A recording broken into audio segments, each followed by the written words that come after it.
crowd. They loved the celebration of Our Lady. They celebrated for 3 days with great feasting and dancing and prayer and everything else. But I couldn't pass up the opportunity to speak to 10,000 people, and I had to say that there is no compatibility between the gospel of Jesus Christ and an America First agenda. So,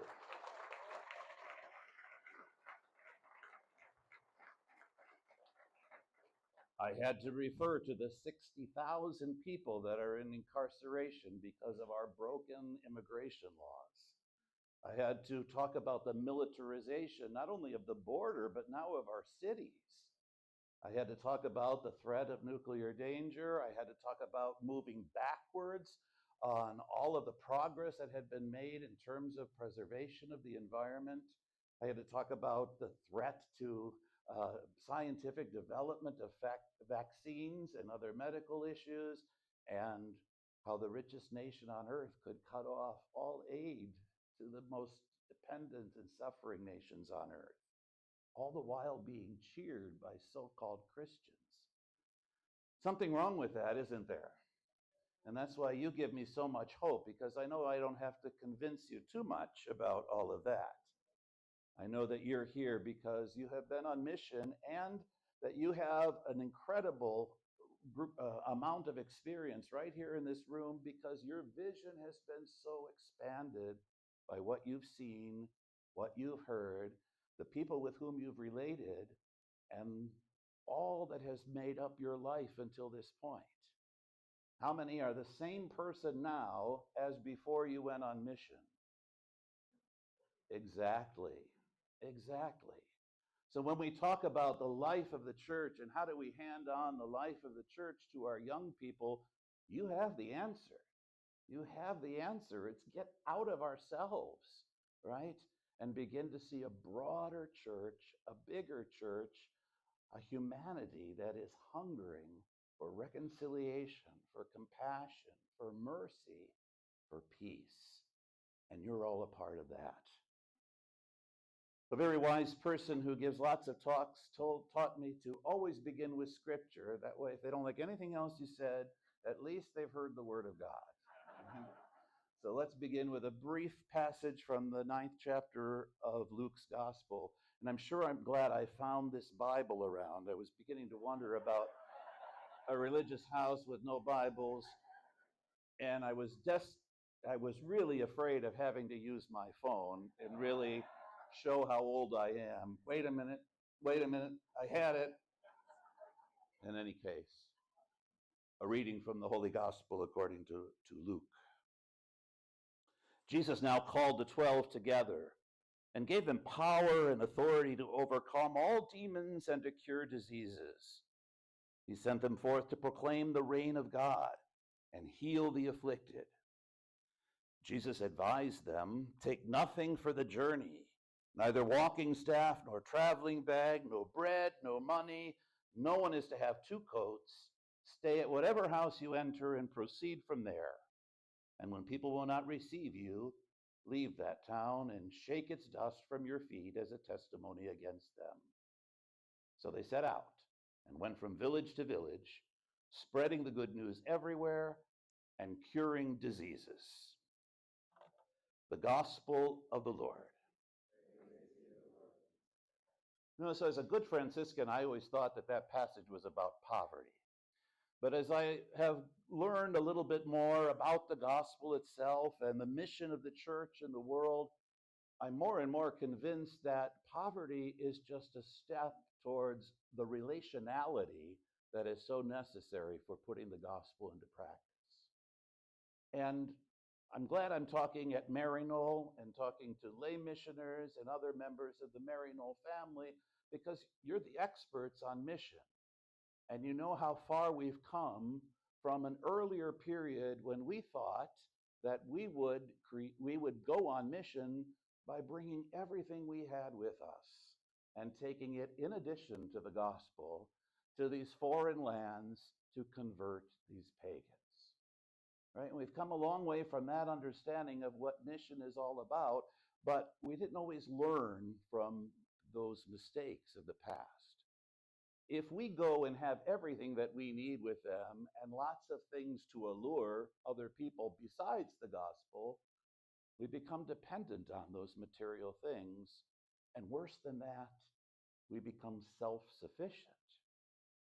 How can you enter into mission if you're self-sufficient? Jesus knew exactly what he was doing when he sent the disciples out with nothing, because then you got to knock on doors and you got to ask for food and you've got to find a place to sleep and you've got to depend on people for everything that you need. How many experienced real life of mission when you recognized your vulnerability? And how did that happen? Recognizing that you stood out in a crowd because of the color of your skin, or you were a Yankee Doodle Dandy, whether you wore red, white, and blue or not, right? Or when you didn't understand some of the basic things that everybody else understood. And maybe you had mastered the language, but you still had no idea what they were talking about, much less what they were doing. Sound familiar? Yes, that vulnerability that opens us up to the presence of God and the Spirit of God and helps us recognize that we don't come with everything. They have something, we have something. When we share that, we discover the presence of Christ, who is present wherever two or three are gathered. So think about, as we're celebrating this 50th anniversary of the Lay Missioners, what a wonderful moment and what a wonderful family reunion this has been. And I didn't feel like the odd cousin that nobody knows, because you're so friendly and so eager to share your stories. And it's been beautiful to see you reconnect with each other and share experiences. A common experience that you all have in formation, and then a variety of experiences from the different parts of the world where you have been and entered people's homes, meeting, where you have been and entered into relationships with people who think, look, act very different than yourselves.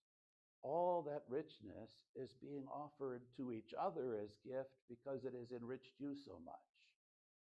Now, how do we get that outside of this room to the rest of the church in this country that has become so self-enclosed, become so self-enclosed? We just recently buried Pope Francis after 12 years on the chair of Peter.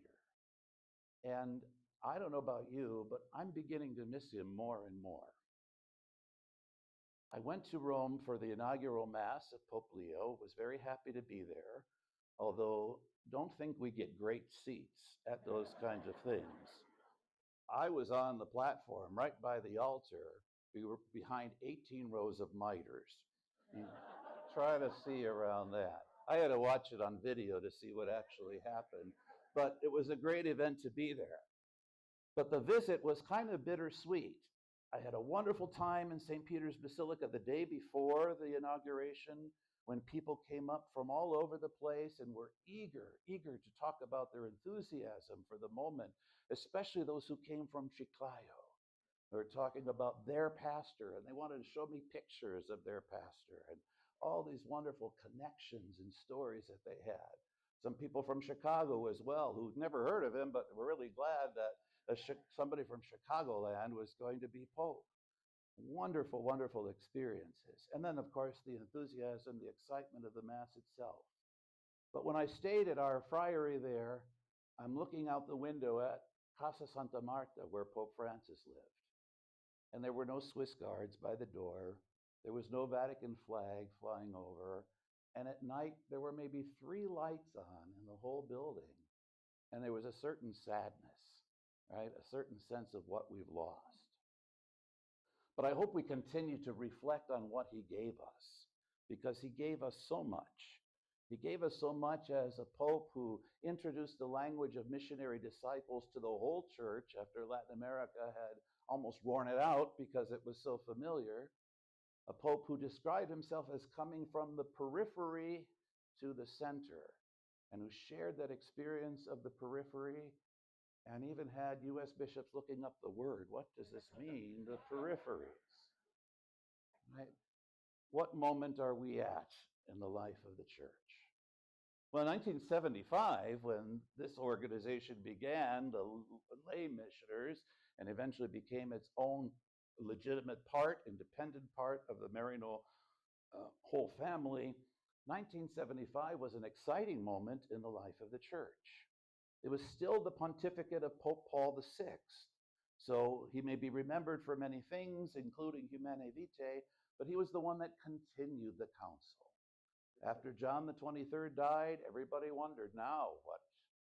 Does that vision, does that dream, does that hope, does that renewal, does that aggiornamento die with him?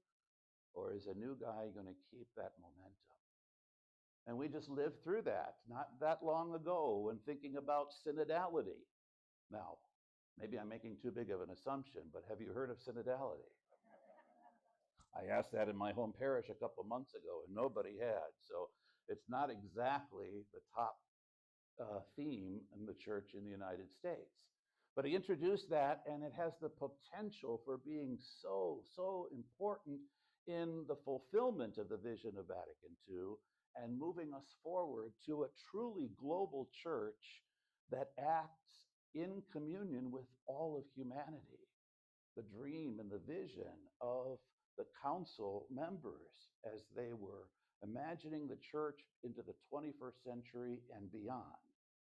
So Pope Paul VI, in the immediate aftermath of the council, was leading the church at that time, and there was a new enthusiasm for mission, and mission was connected to the concept of evangelization. And evangelization sounded like a Protestant word to most Catholics. Why would we want to be promoting Protestantism? Well, no, a whole lot of work had led up to the council in scriptural studies, the historical studies of scripture, liturgy, theology, sacraments, all of these kind of things that all fed this new vision, which was rooted in the fundamental idea that baptism was the beginning of mission, and baptism confirmed membership in the church.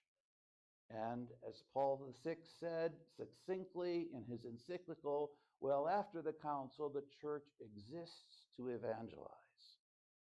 But what he meant by evangelization was not beating people over the head with this, was not teaching chapter and verse for people to memorize, was not deciding who was saved and who was not saved, but rather he had that broad understanding that Jesus sent out the 72 with in that gospel passage to bring good news, to bring healing, to bring a renewed spirit, to introduce a God of mercy and compassion and love, sometimes taking down the false gods that they might have gotten right in our own church. Paul VI connected mission with evangelization. Until that time, mission was largely understood as ad gentes. And of course, we brought everything with us when we went went on mission into foreign lands. We did all that because those people had nothing. When I was in El Paso, Texas, as you heard, on the Isleta reservation there was a monument outside the old mission church. It had been rebuilt a few times, but the foundation was from 1680. And outside the old mission church there was a stone monument with a friar dressed like this and an Indian, a native, kissing the feet of the friar. And it said that the Franciscans brought civilization to the natives. At some point during my time there, that monument disappeared.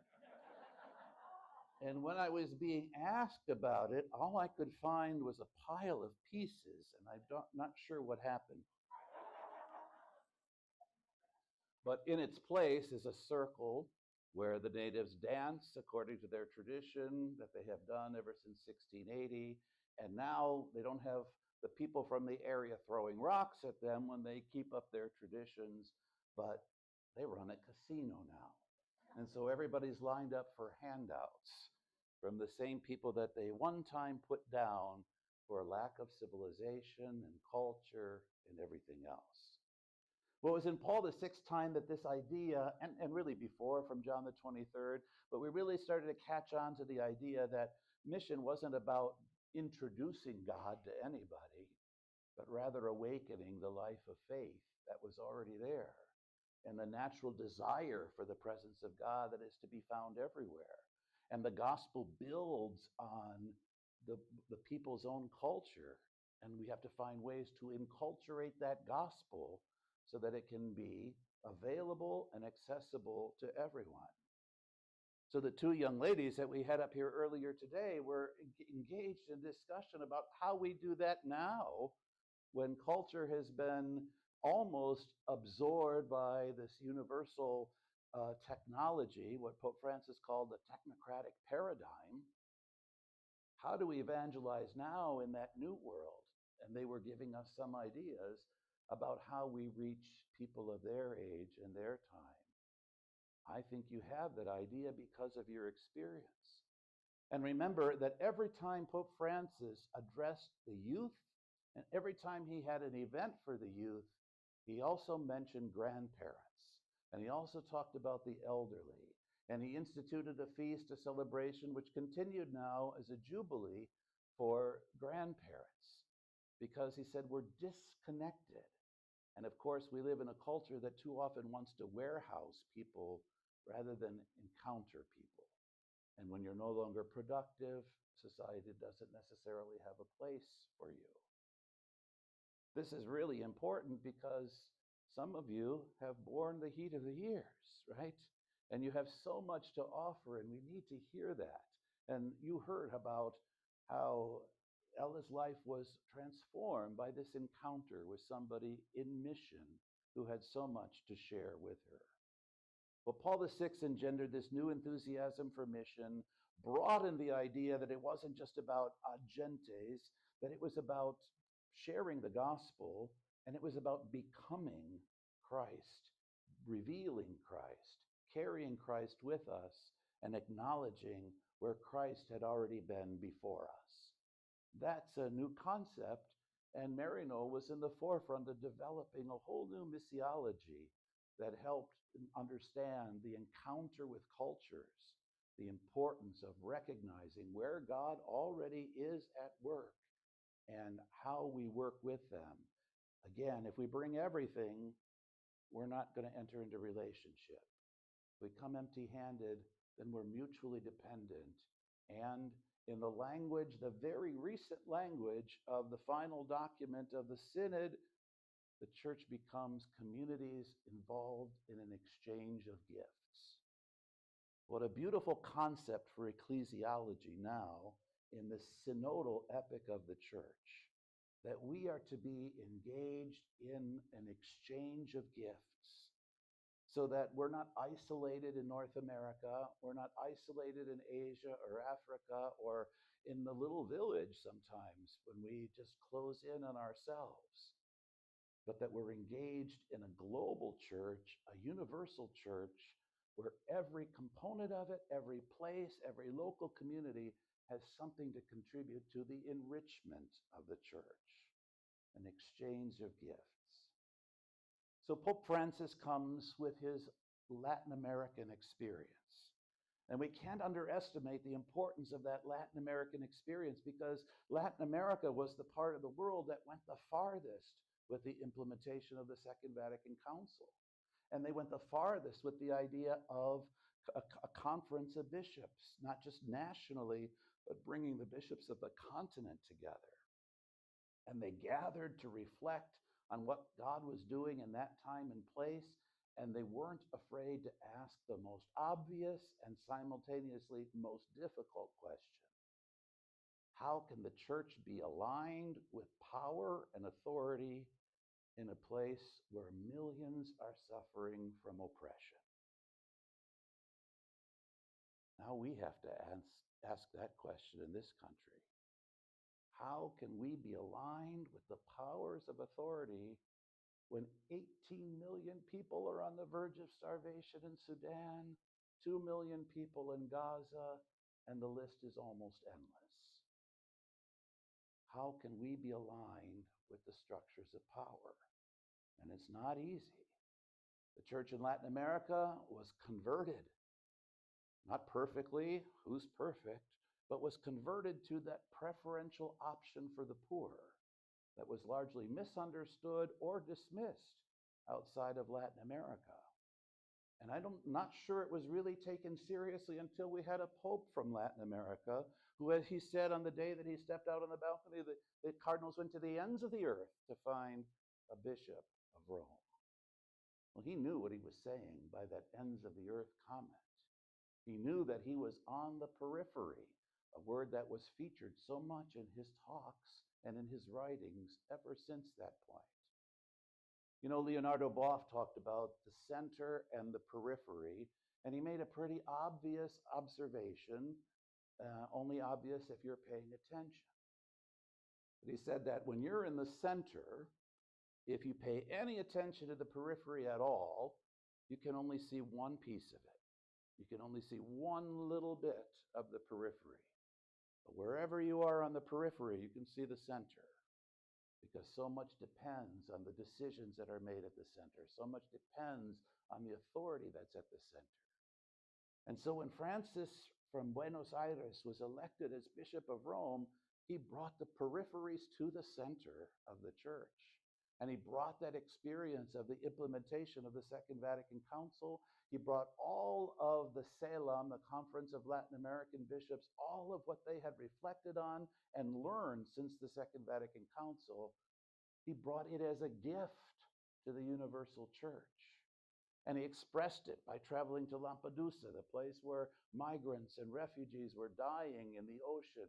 He brought it to Brazil, too close to his homeland, where 1 million young people gathered on the beach to celebrate Mass. He brought it to places where no pope had ever been. He brought it to places where Catholic population was a tiny minority. But he insisted that those people mattered and that the gospel was alive in those places where the church was a tiny minority. Pope Francis emphasized and demonstrated with his person, with his style, with his ministry, he emphasized the church in mission. He emphasized missionary discipleship, a theme of the Conference of the Latin American Bishops at Aparecida, in which he had a role of leadership. Missionary discipleship. That should sound very familiar and very nice to everybody in this room, because that's how you have expressed your baptismal calling in that missionary discipleship, and he acknowledged it from the center. He reminded us that the church is by its nature missionary, but then he challenged the church in the established parts of the world, like our own, to move from maintenance to mission. And if you ask why we have so many empty churches and why we don't have so many young people in the church, I think a big part of the answer is that we're so focused on maintenance that we haven't had a lot of activity in that area of mission outside of ourselves. My parishioners used to get upset when I would say that, and I said, okay, let's look at the minutes of the last several parish council meetings, pastoral council meetings. When did we talk about outreach to the poor? When did we talk about housing the homeless? When did we talk about going out to the immigrants? Well, I'd like to say it. They said, when you got here, but I don't want to go into that. We'd go through all this history, and no, we talked about how much the parish could subsidize the school, how many more people we needed to hire for catechesis, all kinds of internal stuff. Important stuff, no question about it. But if the two components of church are community and mission, everything we were putting into was about community, and it wasn't doing that much good and not about mission. So Francis challenges that, and he talks about when you make an option, a preferential option for mission, nothing can stay the same. You can't just keep the same schedule. You just can't keep the same people. You can't just say, well, too bad about those who didn't get there or didn't get the word.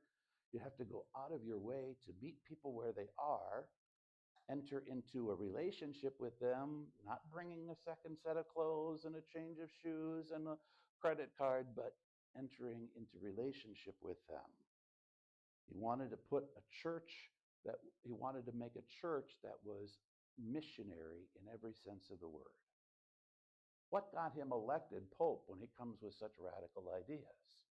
Well, if you remember, when Benedict XVI resigned because he couldn't handle the mess that was there in the church and rightfully recognized that it needed somebody with more vigor and energy, and that he was a better theologian and pianist than somebody who could do administration, when he recognized that and took the brave step of being the first pope to step down in centuries, he opened the door for the cardinals to really think. He shocked the world and then caught them off guard about what comes next.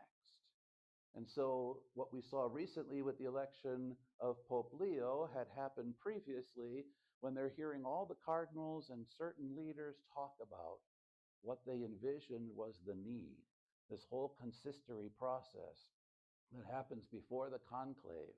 All of them gathered about what they need. And Francis gave a brief homily that probably is what got him elected. You know that story? He gave a homily about Jesus was knocking at the door. And he used the phrase from Revelation about Jesus knocking at the door. But unlike the way most of us have seen that depicted in art, Jesus wasn't on the outside asking for admittance. Jesus was on the inside saying, "Let me out." And he said the church had become far too self-referential and far too self-enclosed to be faithful to its mission. And they must have agreed. Then maybe they had some buyer's remorse later, but they must have agreed at the beginning. They hoped he would clean up and reform the Curia. It took him 10 years out of the 12 to do that, but he did a lot more in between, as most of us have come to recognize. So Francis not only brought his Latin American richness of experience there, the gifts of that particular church in the world, but he also, as the first Jesuit pope, brought the whole spirituality of Ignatius with its emphasis on discernment and accompaniment. And I'm not trying to create superiority or put anybody else down, but I think there's a real challenge in our seminaries, among our priests, and especially among the hierarchy, to understand the importance of discernment and accompaniment. For discernment, for too many in seminaries today, discernment means whether I'm supposed to be here or not, or whether I'm called to be a priest. But discernment really has to be about how we conform to Christ day after day. Discernment has to be about the choices I make on an everyday basis and the consequences those choices have. It was a Jesuit pope with that Ignatian spirituality that could bring that, but we didn't know what to do with it. The joy of love, what happened to that document, right? Amoris Laetitia. What it talked about, what it has tried to accomplish. The United States bishops have never even looked at it as a body. I was with a group of theologians and journalists and bishops who studied that document together. And the hardest thing to understand on the clerical side was this idea of accompaniment. Well, how do you accompany people if they're in sin? How do you accompany people if they're wrong? How do you accompany people? And do you remember Francis's answer to that? He used the story of the walk to Emmaus. And he talked about how Jesus, risen from the dead, appeared among those disciples and was walking with them even when they were going in the wrong direction, away from Jerusalem. And after their encounter with him in the breaking of the bread, they ran back to be with the others. Right? So there is a gospel precedent for even accompanying in the wrong direction when you have a larger purpose. So Francis again and again talked about the same message he gave to his own priests in Buenos Aires. He talked about the importance of being bruised for being out in the streets rather than dying from being enclosed. Being bruised and dirty from being out in the streets. They said when he was a novice master for the Jesuits, He used to have them line up. The novices had to line up, and he inspected their shoes. And at first, they thought it was like the military, so they had to polish and buff their shoes. But he wanted to see who had dust on their shoes because they had been out in the community and out in the poorer areas. So he really challenged us to rethink what it means to be in mission. He challenged us to get out of that church looking inwards and really be the church en salida. We don't really have a good translation for that in English, but moving outside of itself, the church going out of itself, a church en salida, a church in mission. And where does he say that we would have the most profound encounter with Christ? Where so many of the saints found it, on the peripheries, with the marginalized, with the outcast, with those who don't matter in the eyes of the world. So a church that aligns itself with structures of power and authority, well, they might have nice bank accounts, right? They might be able to pave their parking lot every time it looks a little shabby. They might be able to get the nicest pipe organ, and they might be able to have all kinds of beautiful artwork. But are they touching the people of God, and are they encountering Christ where he is? And then when you think about the establishment of this group and its evolution over 50 years, to the point that you have talked about in your mission statement, this commitment to nonviolence through prevention, intervention, reconciliation, and the restoration of all creation, how beautifully that aligns with Pope Francis. Maybe somebody thought that through, right? But how beautifully it aligns with Pope Francis. We heard a little bit about nonviolence a couple times already. And it's so important to see where people are missioning in war zones, the importance of recognizing the futility of war, the foolishness of war, the emptiness of war, and how it's always a path to a situation where nobody wins.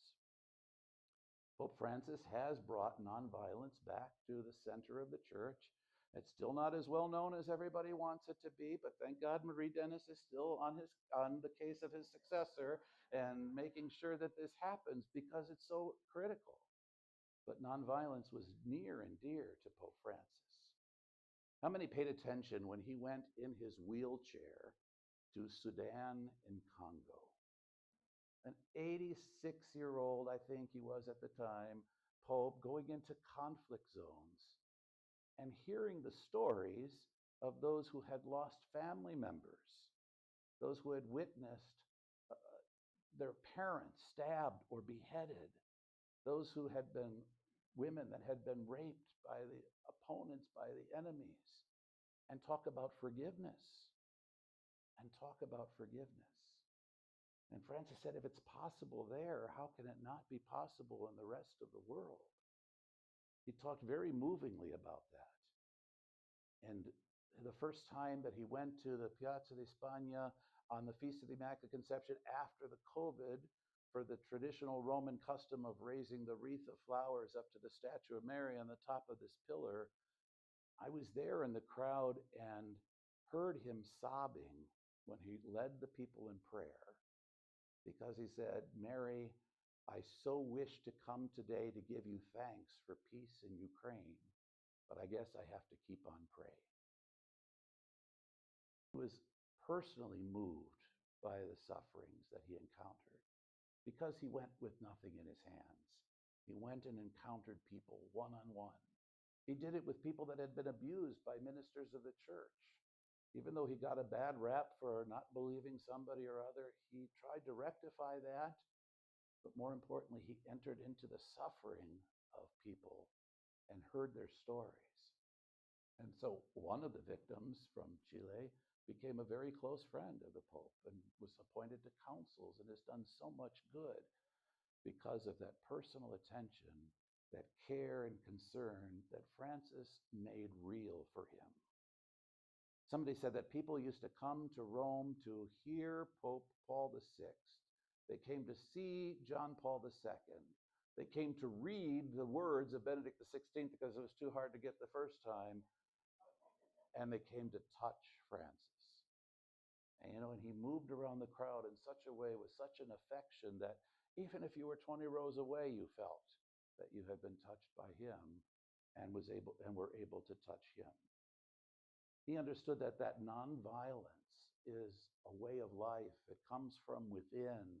It comes from a rejection of materialism and a rejection of alignment with power, but it's so easily accessible if we reach out to the powerless, if we connect with the people on the peripheries, on the ground. He talked about nonviolence being the path forward, but he also warned in Fratelli Tutti that we not paper over differences in order to get there. He talked about we have to have reconciliation, as you recognize in the vision statement, but reconciliation has to acknowledge the pain, the hurt, the suffering, and the wrongdoing that was done in order to forgive and in order to move on, but not just to paper over it. Think about what our nation might have been or could have been if we had taken that approach to what we did with the Trail of Tears or how we treated the Native Americans.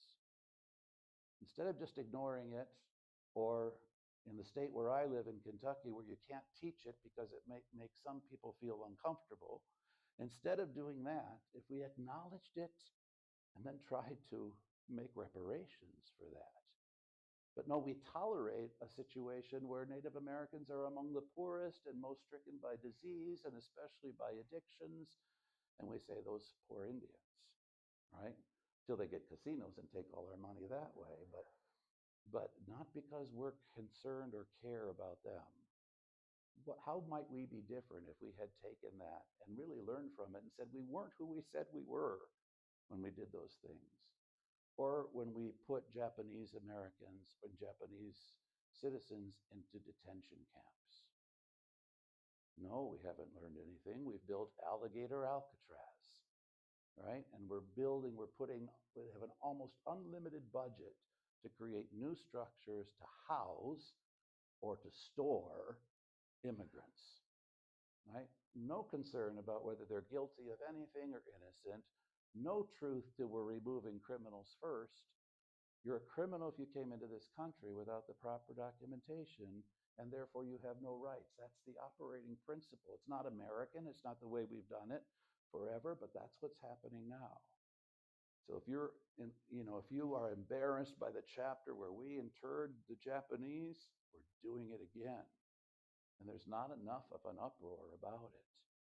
I remember thinking, why didn't people stand up against it? Now I'm asking the same question about me and about the times in which I live. Pretty scary stuff. And what if we had taken seriously the generational harm done by slavery and then by the Jim Crow laws, so that you could free people and then give them no opportunities in the land where they're free, and they find themselves back enslaved and oppressed by other realities, poverty and that which comes with it. What if we had taken responsibility for that instead of just brushed it aside? But then we can say, when we look at Palestine and Israel, why can't they fix this? Why can't they get along? We can look at other parts. What are they fighting about in Sudan and South Sudan? What do they have? Right? We can't understand other people's battles, yet we've never reconciled because we've never taken responsibility or acknowledged the structural sin that continues to harm, that continues to cause pain. Prevention, well, wouldn't that be nice if we could focus on preventing violence? We're trying, right? We're engaged in teaching nonviolence. We're engaged in teaching how to absorb violence and not contribute to more violence. We're engaged in trying to provide for the world so that they're not desperate and respond to the things, their needs with violence. And then we cut our aid to a greater part of the world. Right? And then we wonder why, when we see a resurgence of violence, we'll wonder why, because we didn't take prevention seriously. Intervention, reconciliation, and the restoration of all creation. The world leader in the restoration of creation was Pope Francis. And it was primarily through an encyclical, very well timed, so it was before a climate covenant meeting, and it drew attention. And then years later, the Pope would write again with Laudate Deum, nothing's happened since I wrote that encyclical. Nobody's taken it seriously. Things have gotten worse. Where is the church? Where are the leaders of the world? But he made a radical call in Laudato Si, a radical call that if business is governed by something other than national governments, if you can have multinational corporations, if they can do things, if we can have trade that crosses borders and everything else, should there not be some authority higher than the nation state to deal with something as critical as the destruction of the planet? And we put our heads right back into the sand. You know, he wrote Fratelli Tutti during the COVID shutdown, during everything that was happening during COVID. And he wanted to write an encyclical about interreligious cooperation. He decided he had to make it much broader than that. And he said that he wrote in the midst of COVID, and he couldn't hide his disappointment in humanity that when everybody was brought to their knees and everybody was shut down by a microscopic virus, that we didn't learn how to come together to resolve it. When the whole world was facing it, instead we became more divided. Now, if we think of that, if we think of COVID-19 as a dress rehearsal for the climate disaster, we're in trouble, right? Because we can't come together and overcome, or at least we haven't so far. We're here because we're people of faith, right? We've heard all about hope. So we can't give in to that negativity, but we have to be honest about it. Pope Francis was the first post-conciliar pope in the best sense of that word.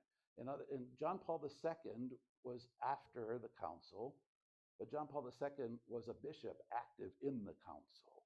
So he's not really post-conciliar, right? Pope Benedict was a priest theologian at the council. And John Paul and Benedict gave an interpretation of the council, and they weighted it heavily on the idea of going back to the sources, much more than aggiornamento or updating and reaching out into the world. They made a clear option. Benedict made it explicit that the letter of the conciliar documents is more important than the spirit of the Second Vatican Council. And we've seen the results of that in our seminary system. We've seen the results of that in a rise in clericalism. We've seen the results of that. Pope Francis came and tried to truly implement what the council was all about, and that's where synodality comes in. The synod was established as an ongoing body.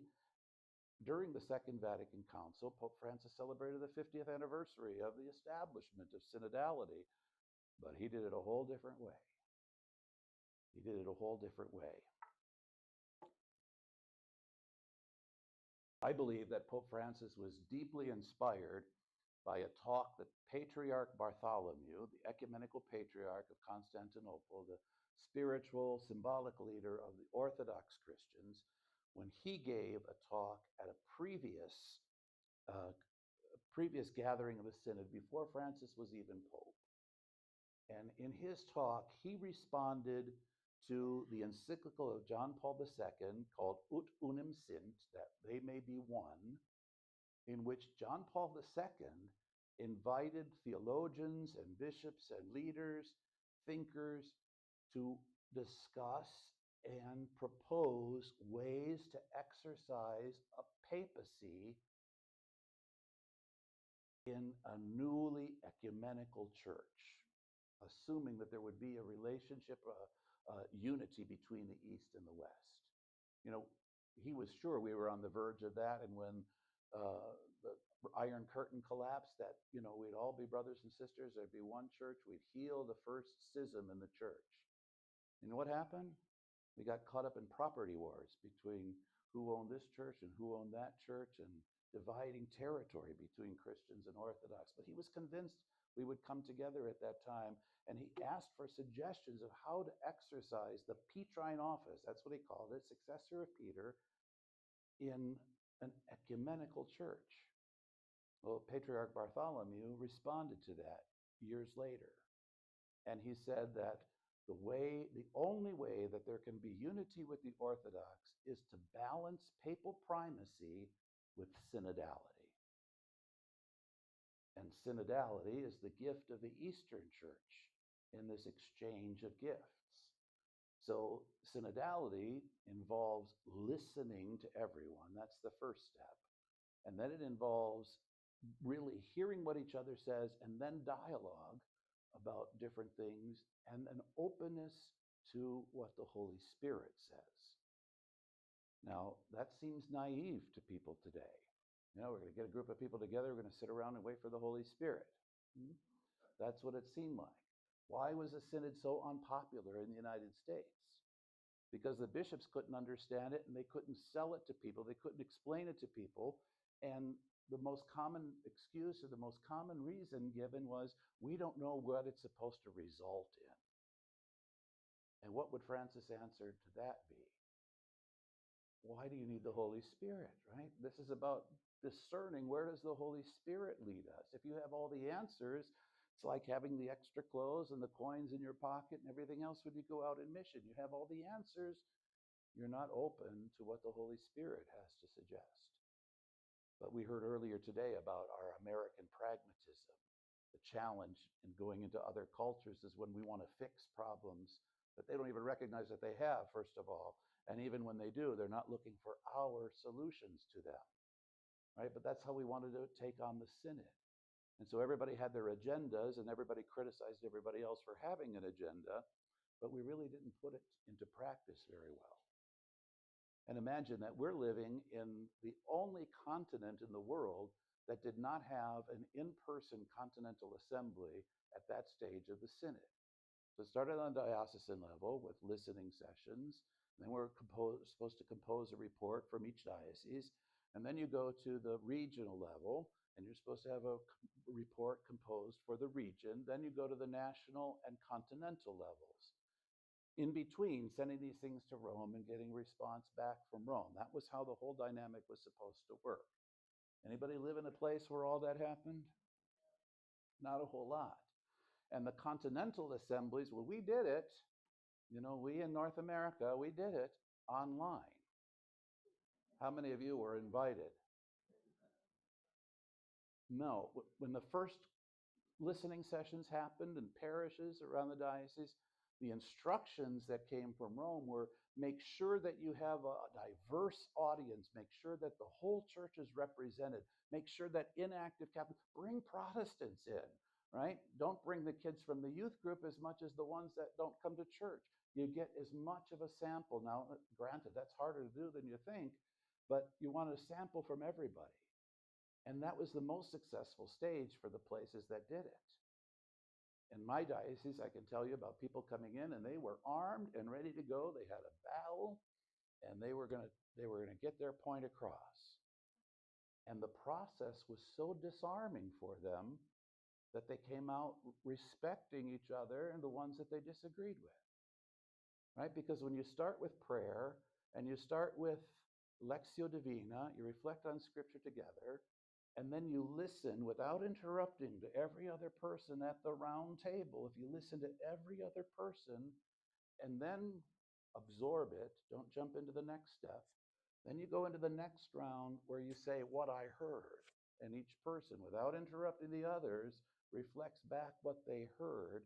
And then you have a third round where then you can kind of discuss things back and forth. Talk about a nonviolent way. It just dissolved so much of the tension and so much of the animosity that by the time you got to that other stuff, people heard each other and they recognized that what the other person said had value. And they walked away, and the most common thing I heard in my diocese was, we discovered we have a common love for the church and a desire to hand the faith on. So I was responsible for collecting the reports from my province and region. So that would be all of Kentucky, Tennessee, Alabama, Mississippi, and Louisiana. And putting all those together, and with a small committee to do that, they were remarkably similar for the places that did it like they were supposed to do it.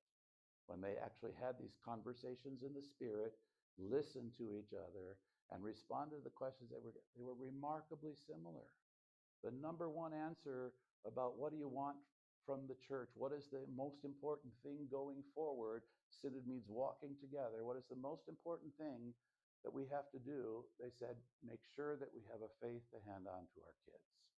How do we include our kids and our grandkids? Almost universally. The second thing was about inclusivity. Now, the church has to be more inclusive of the margins, of the sexual minorities, of the geographic and racial minorities, has to be more inclusive. And right after that was what we lumped together as complementarity, because it was either the role of women versus men or laity versus clergy, but that was also universally way at the top of the list. How do we have co-responsibility in ministry as the antidote to clericalism? Those were common things. Those didn't necessarily make it to the big reports, but they were everywhere. And they showed up in other parts of the world as well. And when it came to the time to do the continental phase, not only did we not do one in person, but we had the nerve to tell Rome that it was too expensive and that we had too many varieties of languages and cultures to be able to do it, and the geographic expanse was too large. And somebody said that with a straight face, while Asia could do it. That's a cinch. Bring all them together. That's easy. Africa could do it. Well, nothing to that. The Middle East did it. They're not even a continent, right? And last I checked, Europe had quite a few languages, right? They were able to do it. We were the only ones that did not have one in person. And not only that, the people that were invited were not the great diversity of the church. The people that were invited on every session that I was on, and I was on a good number of them, they all were on the payroll of the chancery. Well, that was not exactly the idea, right? So I even made it a point to go to Cardinal Grech in Rome and tell him what I thought was going on. I'm on this committee. This is what's happening. He said, yeah, we know. Yeah, we didn't really expect the U.S. to do anything with it this first round, but it'll take a while. And then he said, U.S. Catholics are 6% of the church, and they're used to having 94% of the influence. That was pretty sharp. Pope Francis later told the president of Santa Clara University when she was meeting with him, and he wanted to meet her because she was listed as a rector of a seminary. Well, it was the Jesuit School of Theology, which is part of Santa Clara University. And he said, I want to meet a woman rector of a Jesuit seminary. And so Julie Sullivan had a long meeting with the Pope.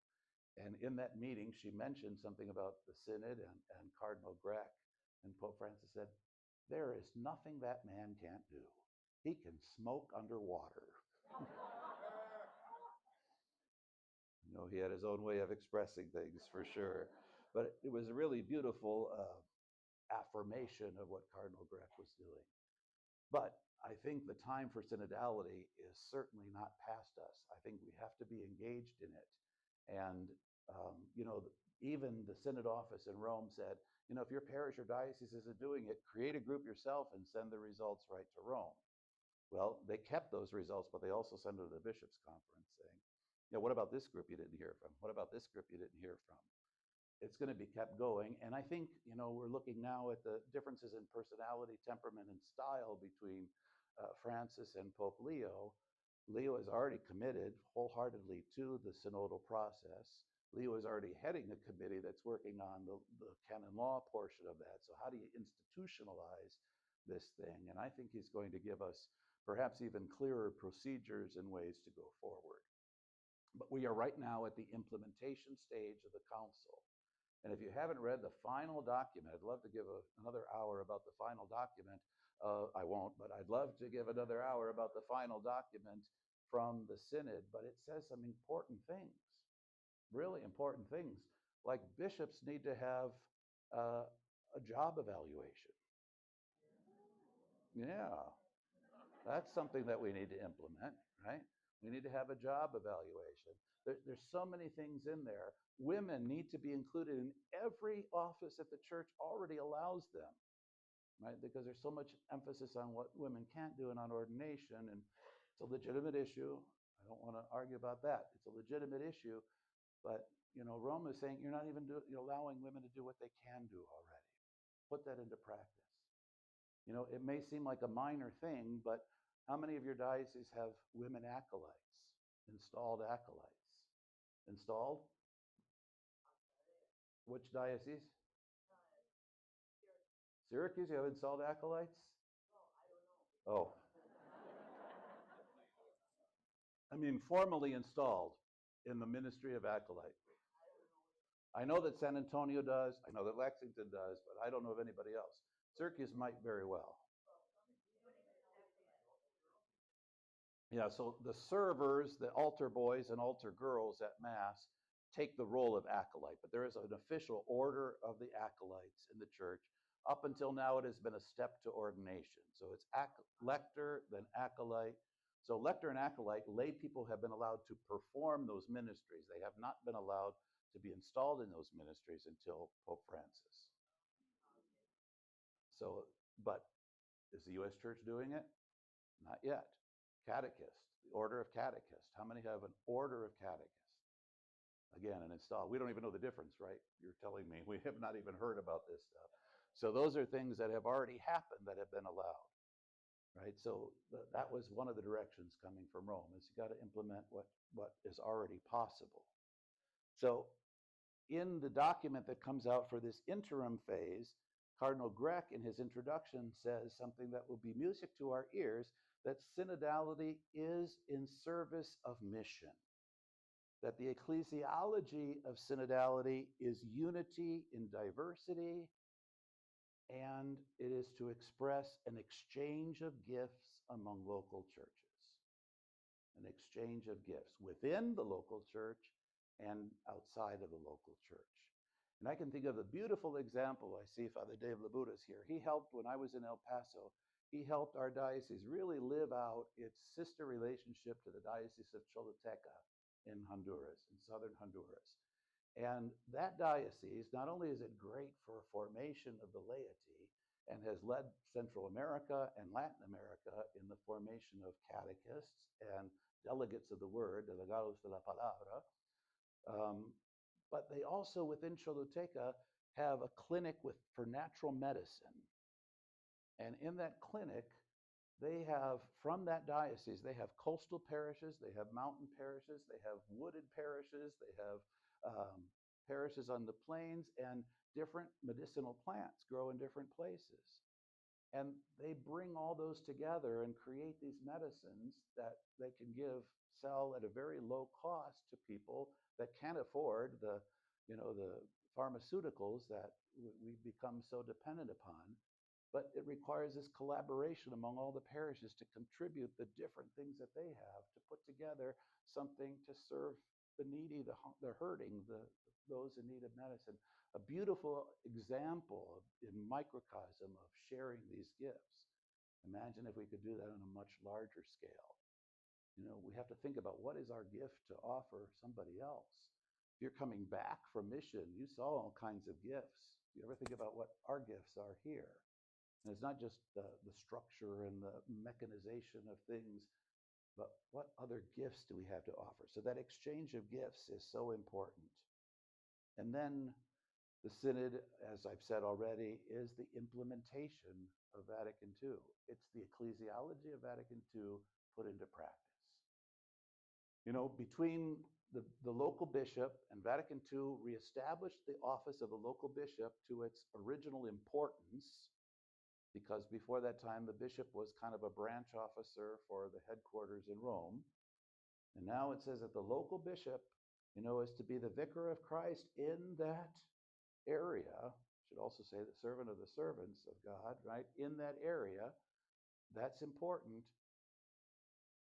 But there's no in between the bishop and the pope. So sometimes that can be helpful. Like on Monday morning when I have a mailbox full of complaints, I say, take it up with my boss. Right? He's in Rome. Yeah. But that's not very accountable on my part. So I'll get low marks for that in the accountability portion of it. But there's nothing in between.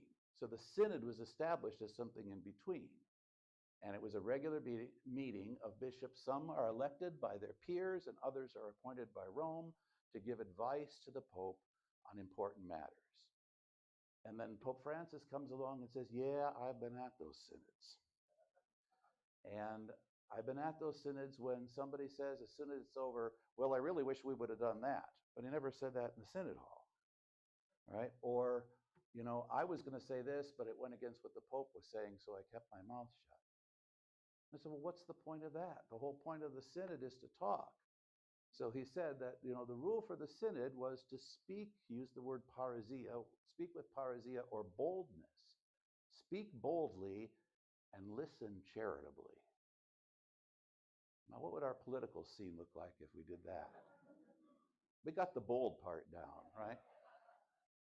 I think he presumed that people would speak in truth, but we got the bold part down. But listen charitably. And that's what he wanted to happen. Don't have a parking lot discussion afterwards. You know, say it where it matters. And then on our one ad limina visit with Pope Francis. So we went by regions. Ad limina is the time the bishop has to give a report of his diocese every 5 years to the Pope. And so the one time we had it with Pope Francis, there was some confusion. He had to put two regions together in one. So there were lots of bishops all together. And the Pope stands at the door and he greets everyone individually. And you can chat. And, you know, he takes his time with each person. Then he says, it's open seating. Sit wherever you want.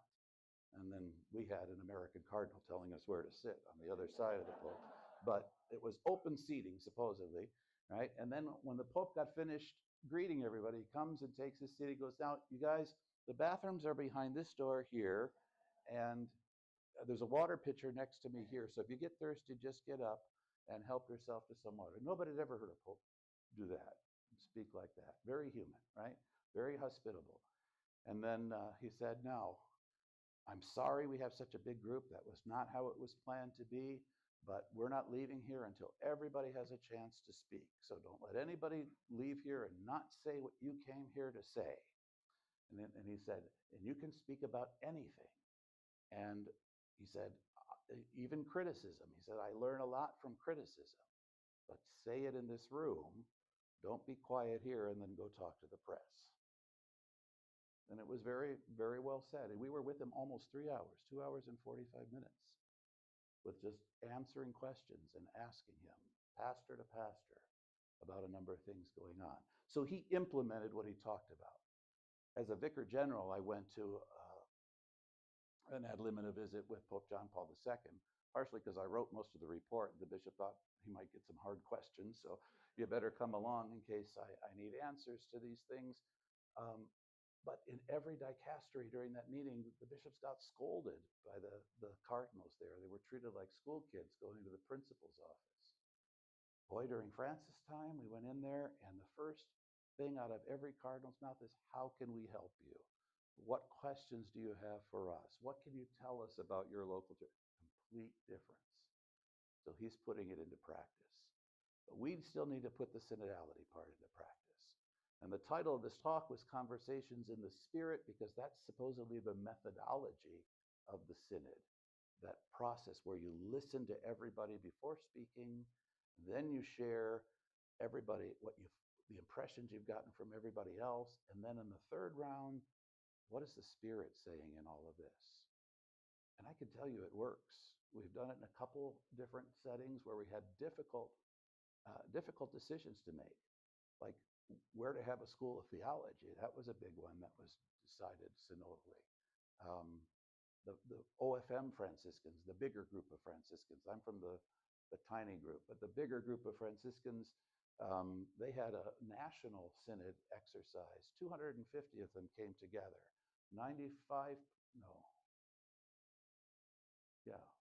65%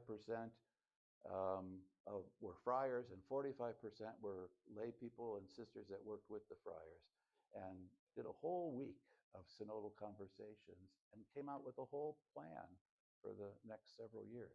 So it does work. It's beautiful. If it hasn't happened in your diocese, make some noise, right? As the Pope told the kids in Brazil on the First World Youth Day, make a mess, make a fuss, right? Let people know about it. All right, I'm going to end there so that we have time for questions and then can get to Mass. Okay.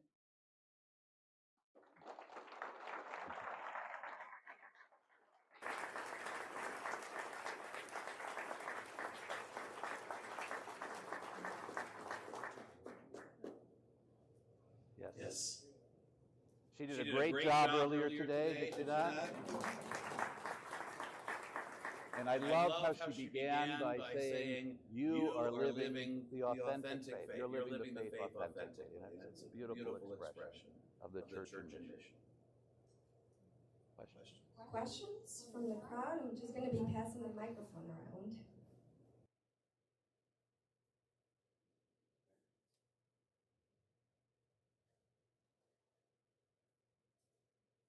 Hard to formulate this question. It's kind of like the difference between synodality and having an ecclesial conference. Francis is known for what he did in the Amazon, and every country has their episcopal conference. And we've even talked about comparing it to Maryknoll. If Maryknoll were to have an ecclesial conference, what would that be? And what's the difference from what you're talking about as far as synodality goes? So as your question implies, they're very closely related. And synodality is really the method for doing it to make sure that everybody's listened to. So I skipped over one of the most important points, and that is that laity were included in the synod, right? It wasn't just bishops, right?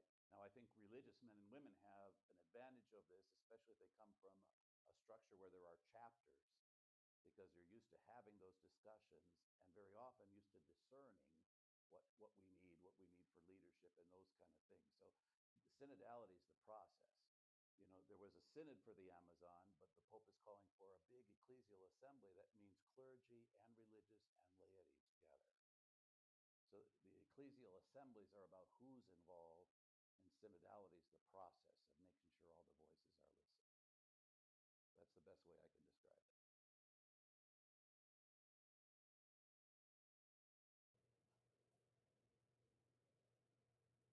I'm not sure even how to say this, but how is synodality, is it being carried out in the seminaries nowadays? Because I just feel like so many seminaries are turning out people that are not inclusive right now. And I'm sorry to criticize, but do they have that message? You know.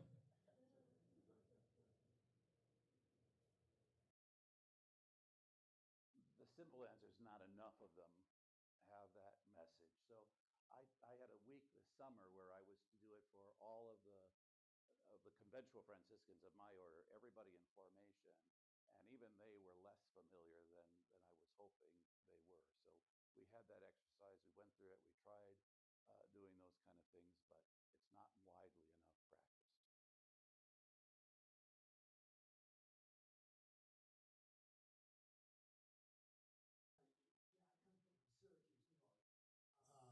Their Bishop Lucia, who has the responsibility that you have, has also taken on the responsibility of being the pastor of 3 big churches in our area. And my question to him and to you is, how are lay people going to take over this responsibility? There is no way that clergy can continue this without killing themselves. Yeah, you're right. So in my small diocese of Lexington, the first bishop there had created parishes that were staffed by parish life directors. And then he said, now it's not fair if only the mountain parishes and the remote parishes have that. So he established them in the city as well, where they had to share pastors, the larger parishes. They universally hated it, and they used that really to drive him out practically. There was a strong conservative movement that, just wouldn't accept any authority but the priest. The second bishop came in and did away with all of that and established pastors, or then he put deacons in. Well, if the deacon's not trained to do that and doesn't have a relationship with the people and just comes in as the boss, that doesn't work, right? Now I went back to having parish life directors, and it's very interesting. If I send a a female parish life director, lay, to a parish, there are not enough hours in the day for her to get everything done. If I send a priest to the same parish, he has nothing to do. No, it all comes down to their understanding of mission, right? So if the priest is in the rectory waiting for people to come to him, in that context where only 3% of the population is Catholic, yeah, he can have a pretty easy life, right? But the women have been really great about outreach and about going to the other places and participating in ecumenical things. There's way too much to do. So I don't know how a bishop can pastor one parish, much less three, you know, and be bishop on top of it. Yeah, it's like, you know, I don't know the situation, but it seems like he should learn about subsidiarity. And it must, you know, I'm only assuming that there's a fear of having a lay person in charge of something. You still need priests for the sacraments, right? So if he wants to have mass at all those places, well, there's a lot of other places that probably want to see him.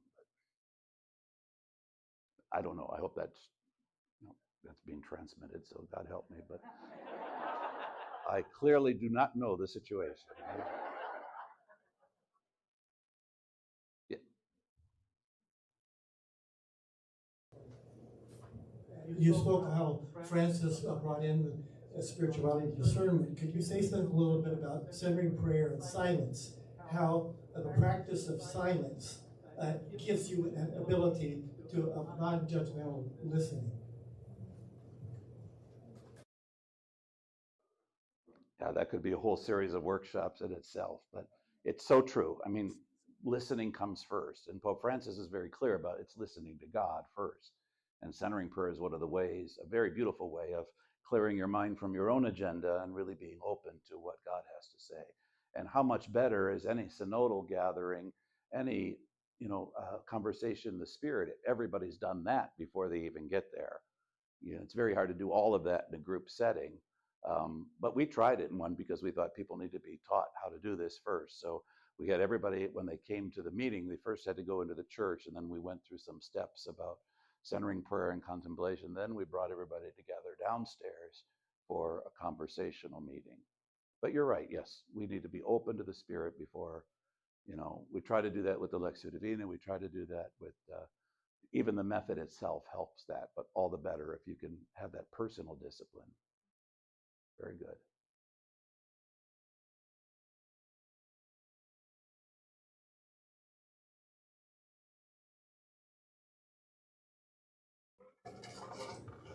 Bishop Stowe, I just want to thank you for being here. I'm a member of Pax Christi, and I've seen you with saying Mass to us and being a witness for so many things, especially our proliferation of weapons, nuclear war.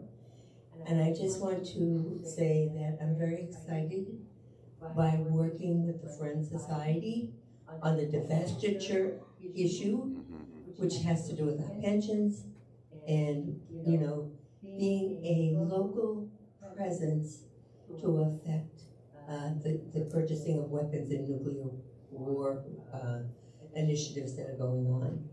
But the one thing I wanted to ask you is, you know, I belong to a group, it's called ECHO, and it's in Lynn, Massachusetts, but it's up the coast of Massachusetts, and it's multi-faith. We have Jewish, Muslim, Buddhist, Catholic, Protestant.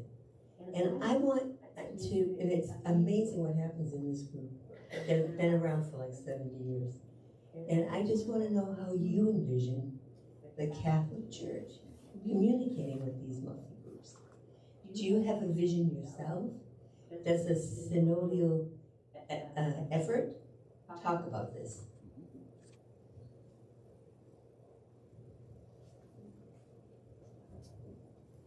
So you've heard my criticisms of how we did the synod in the U.S., but I have to say that one of the most productive synodal sessions that I participated in online was with leaders of other faiths. There was an ecumenical one, and there was a youth group, and then we were divided online into breakout rooms, and I ended up being in a room with all the other participants were female bishops.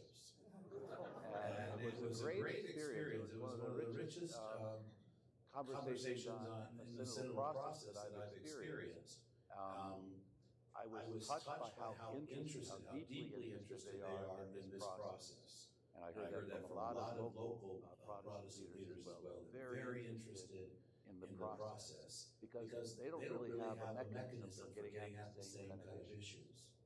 You know, they pointed out that ordaining women does not get rid of misogyny in the church, and many of them shared their painful stories of being rejected or not taken seriously or any number of things. But it was a very interesting conversation. But that only stays within the Christian world, right? So how we bring that out, it's a little trickier when we don't have common scriptures, although, you know, with the Jewish people, we can use the Old Testament or the Hebrew scriptures. But yes, it is part of the vision. You know, it's part of Francis' vision. It's what he originally wanted the letter from Kelly Tucci to be about, and it does include a chapter on those interfaith relationships. And he does talk about this ecumenism and interfaith cooperation on those issues, those very issues. You know, how to prevent nuclear war, how to take care of the environment, how to overcome COVID or whatever other health threat comes our way. So it was very much in the Pope's mind. The terminology of synod is rather Christian, so it started with the first division in Christianity between East and West, expanded to include Protestants, but I think the whole concept is how do we keep going on beyond that. If you remember, maybe you didn't see it, but one of the documents that came back from Rome used the phrase from Isaiah, expand the space of your tent. And if you use that as a guiding principle, then yes, it's going to be ever more inclusive. Right? And the work being done for peace is a good example of where we can get along. So where my own vision would come from, I love what Pope John Paul II did when he brought world leaders together in Assisi. They couldn't agree on a place they made that wouldn't come to Rome because it has so much association with Christianity and Catholicism in particular, but Assisi was acceptable to everybody. Right? So they came together and prayed together in that place. And then other people criticize that for happening. How do you pray with pagans? So we still have those, you know, those difficult moments. But that's what I would see. And yeah, I enjoy the interfaith relations that we have in the local church in Lexington. Before COVID, we did a whole lot more of it. We had question and answer night. The bishop, the rabbi, and the Protestant pastor and an imam. So.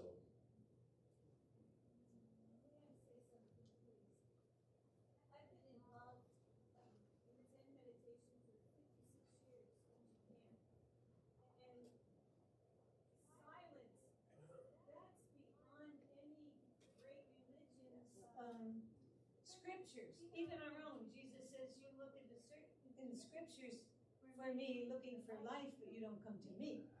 And it's not it's not the historical Jesus, it's the cosmic Christ.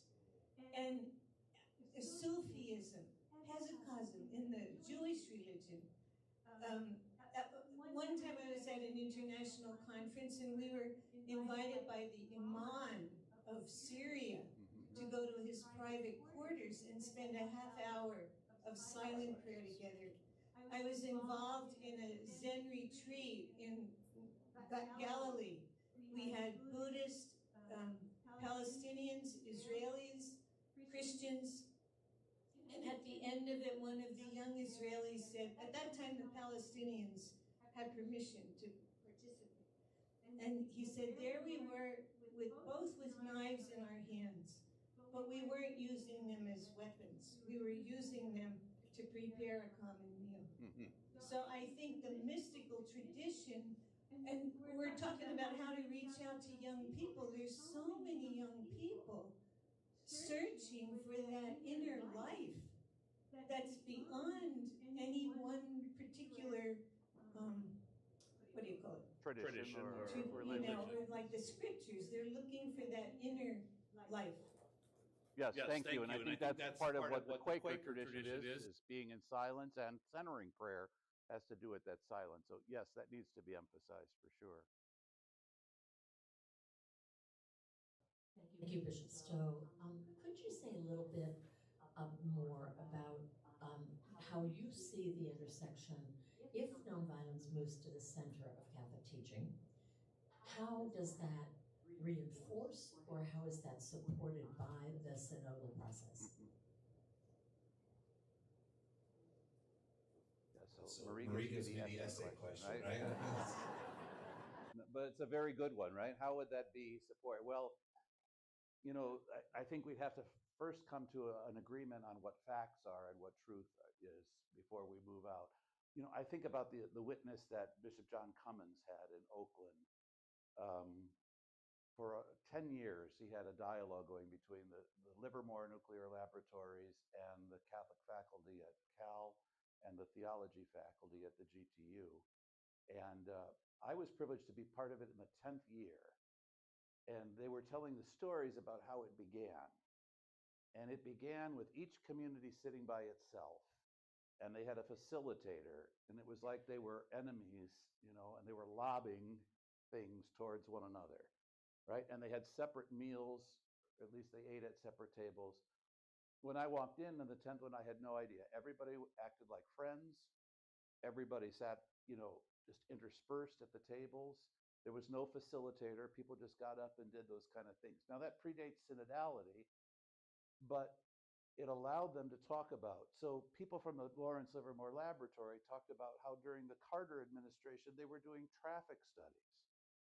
You know, they kept their jobs not designing nuclear weapons, but worrying about how to keep the air clean and how to avoid traffic collisions and things like that. So other possibilities surface, which, you know, they would never have said that the first time. So I think once you establish relationships, and it always comes back to that, doesn't it?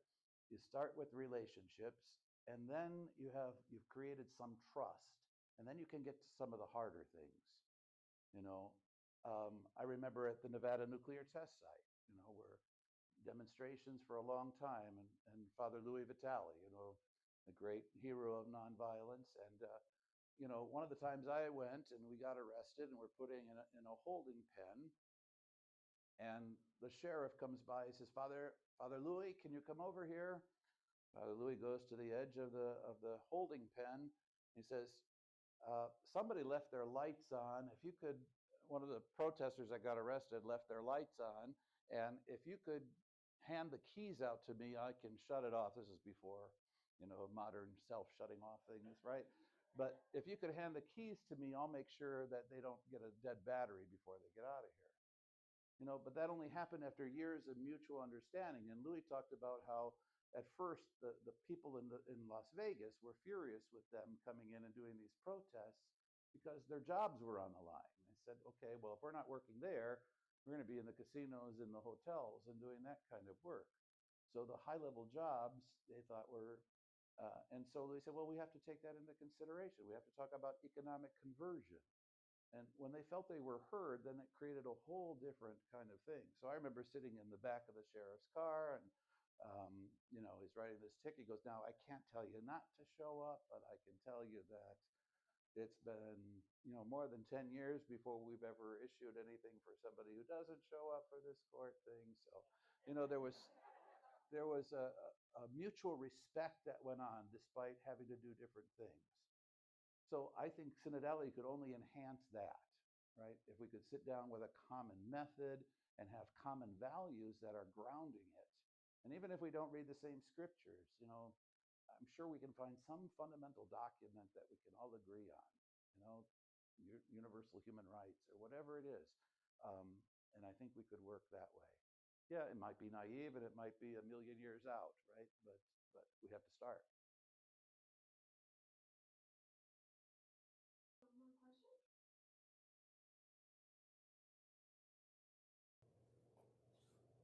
I'm fascinated with the word accompaniment. I think it was Albert Schweitzer who once said, I don't know what the future holds for you. The only thing I know is only those of you who have searched and found how to search will find happiness. How to serve others, how to serve others. I've come to dislike that word serve, because if you're served, you're either better than someone, you go to serve them, or you're under them. And I wish you would have used the word accompany others. And at the base of accompany is the word companion, which comes from Latin com, with, palm, bread. And I just see that, that's our role. And it's in the middle of the word accompaniment. To go through life eating bread with others. And just that last thing that come over. Don't walk in front of me, I might not be able to follow. Don't walk behind me, I might not be able to lead. Just walk alongside me, be my friend. And that's accompaniment.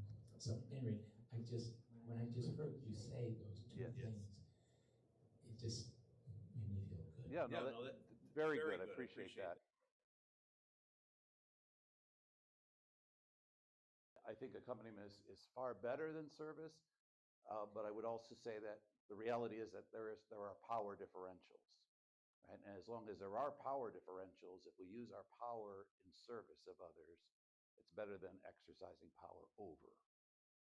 And if you think of we sing it in that bilingual song, Poder es servir, Dios es amor. Power is service. Service is power, right? So, the service is a way of exercising power. There's still differentials in power.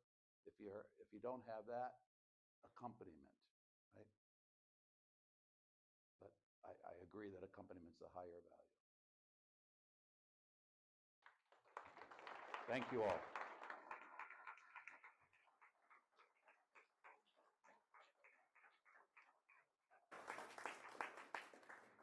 Bishop Stowe, we know you have many places that you could be, many things that demand of your time, and yet for many months he made this commitment and has shared so beautifully with us today why you are glad to be here, but we certainly heard why we are glad you are with us here today. Thank you. Thank you so much. Thank you very much.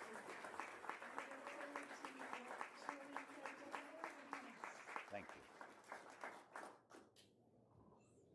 It looks like we do have about a half hour between now and 4 o'clock, so see you soon. Figures. No, I did.